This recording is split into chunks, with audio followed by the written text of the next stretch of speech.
Paano kung mawala ang araw, makakaya kaya nating mabuhay? Yan ang ating aalamin.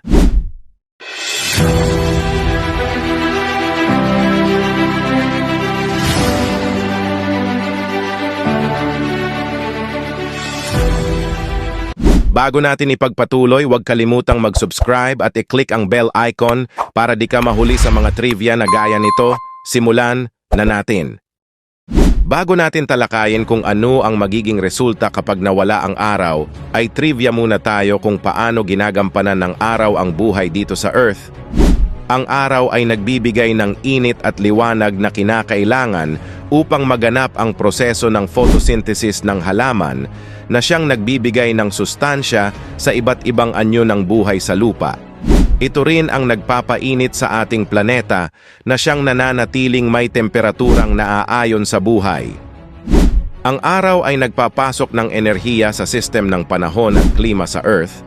Ang pagkawala ng araw ay maaaring magdulot ng malalang epekto sa ating klima at panahon. Ang init mula sa araw ay siyang nagpapainit sa tubig sa mga karagatan at lawa na siyang nagdudulot ng paggalaw ng tubig at pagkakaroon ng ulan. Kung mawawala ang araw, maaaring magdulot ito ng pangingibabaw na paglamig at pagkakaroon ng iba't ibang kalamidad sa tubig sa lupa. Kung mawawala ang araw, magdudulot ito ng malalang epekto sa planetang Earth. Ito ang magpapahina sa ecological balance, sa kalikasan, at masamang epekto sa buhay ng tao, hayop, at mga halaman. Kung biglang maglaho ang araw, mawawala ang puwersa ng gravitational sa pagitan ng araw at Earth. Kapag mawala ang araw ang lahat ng mga planeta sa solar system, ay mawawala sa kanya-kanyang orbit.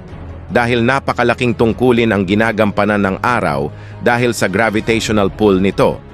Ang araw ay nagbibigay ng init sa ating mundo. Kung kaya't kapag nawala ito, malamang na maging napakalamig ang temperatura sa buong mundo. Ang mga klima at ekosistem ay magbabago at maaaring magdulot ng epekto sa mga organismo at pagkabahala sa mga tanim at hayop. Ang araw ay pinagmumula ng enerhiya sa ating planeta, at kung mawawala ito, magkakaroon ng kakapusan sa enerhiya.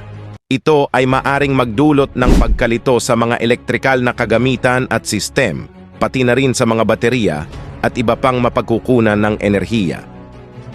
Ang kawalan ng araw ay maaaring magdulot ng malaking epekto sa sektor ng agrikultura. Ang mga halaman ay umaasa sa siklo ng araw at gabi upang magpatubo at magkaroon ng sustansya. Kung mawawala ang araw, maaring magkaroon ng kakulangan sa supply ng pagkain at posibleng magdulot ng kagutuman. Ang araw ang nagsisilbing batayan para sa pagtukoy ng oras. Kapag nawala ito, ang mga tao ay maaaring magkaroon ng problema sa pagtukoy ng tamang oras at oryentasyon. Ito ay maaaring magdulot ng kalituhan at hindi pagkakasunduan sa gawain at pagkakasunod-sunod ng mga araw-araw na aktibidad. Ang liwanag at init mula sa araw ay may malaking epekto sa kalusugan ng tao. Kung mawawala ang araw, maaaring magkaroon ng mga problema tulad ng kakulangan sa bitamina D, pagtaas ng depresyon, at ibang mga pisikal at mental na kondisyon na nauugnay sa kawalan ng araw. Mahalaga ring pangunahan na ang tanong na ito ay malabo o hindi posible na mangyari sa tunay na mundo. Dahil ang araw ay isang bituin at kahalintulad ng ating pinagmumulan ng init at ilaw. Ang pagkawala nito ay isang malayong pangyayari na hindi nangyayari sa mga regular na kalagayan ng ating planeta. Ngayon kapatid, alam mo na ang mangyayari kapag nawala ang araw. Ginawa ko ang video na ito kapatid para gisingin ka sa katotohanan na di talaga pwedeng mawala ang araw. Hanggang dito na lamang ang ating trivia tungkol sa araw. Kung nagustuhan mo, bigyan mo ako ng like. Kung di naman ay dislike, maraming salamat kapatid at umabot ka dito. Muli ako si Mystery PH at sa channel na ito, libre ang manood at walang bayad.